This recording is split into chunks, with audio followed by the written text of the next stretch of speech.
Сәлеметсіздер, құрметті көрермендер. Бүгін мен сіздерге Яндекстің поиск по архивам, яғни архивтерден іздеу сайтын таныстырамын. Бұл осындай ақпараттық архивтер, яғни Ресейдің архивтерін барлығын бір жерге біріктірген Яндекс сервисінің осындай бір жасаған дүниесі. Бұл жерде көптеген газеттер бар, көне газеттер бар. Қарап отырсаңыз, 17-ші жылдан бастап шығатын, 1885-88 жылдан бастап шығатын не деген көне газеттер бар. Мысалы, мынау «Известия» газеті төңкеріс орнағаннан кейін 17-ші жылдан бастап шыққан большевиктердің басты баспасөз органы болып келген газет. Міне кеңіз қаншама нөмірлері осы жерден ашып көре аласыздар, оқып таныса аласыздар. Бұл жерде көптеген күшті, қызықты тарихи мәліметтер бар. Бұлай ашып, кеңейтіп, осылай оқып, танысып отыруға болады. Көне газеттер. Ал мына жақта сол расшифровкасы. Мына жерде жазылған нәрсенің мына жақта расшифровкасы. Оның бәрі Ресейде осы Яндекстің жасанды интеллектісі арқылы жасалған. Бұдан бөлек мынандай, мысалы, соғыс кезінде шыққан газеттер бар. Майдандағы шыққан газеттер. Сондай толып жатқан газеттер бар. Бұлардың әрқайсысымен кез келген ашып, оқып, танысуыңызға болады. 4-ші жыл, мысалы, шыққан большевик газеті.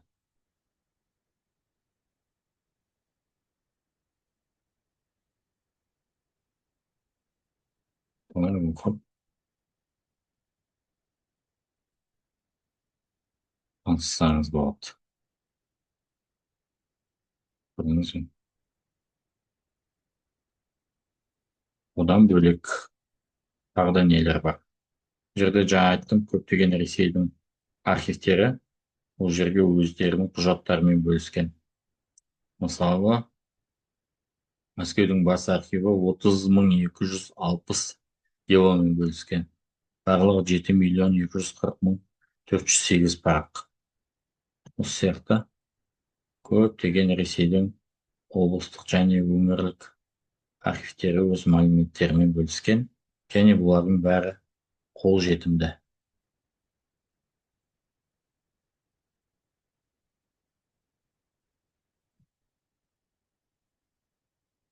Мысалы, архив документтері метрike кітаптарын іздеуге болады, ревизский, сказка, исповедные ведомости және басқаларды іздеуге болады.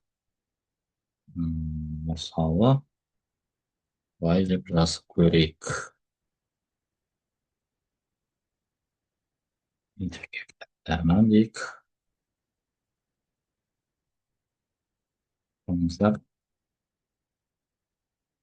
Оренбургта 1870 жылғы метрike кітабында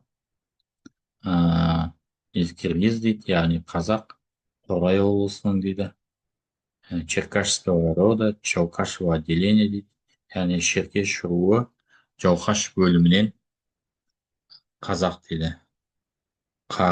Киріммұрат, яғни Қарамұратта Шомбалов дейді. Ислам дінінде болған, 25 жаста болған, және бойдақ болған. Мына жерде ашылып тұр құжат.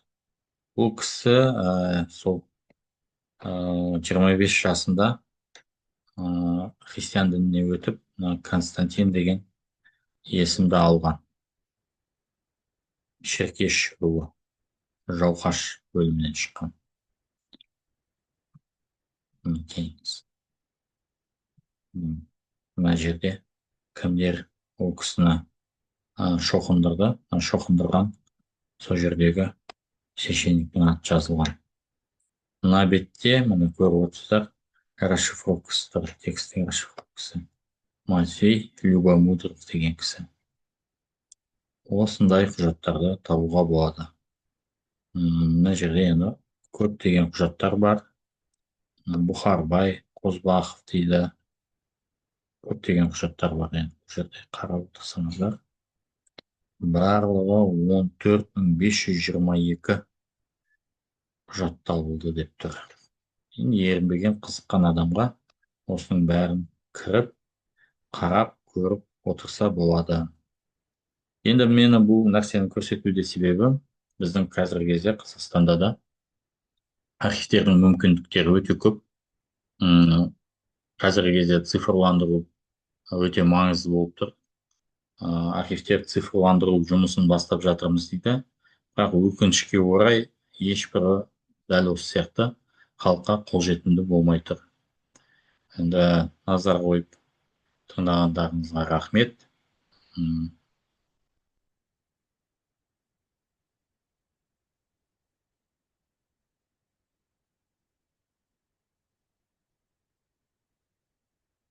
Қош сау болыңыздар.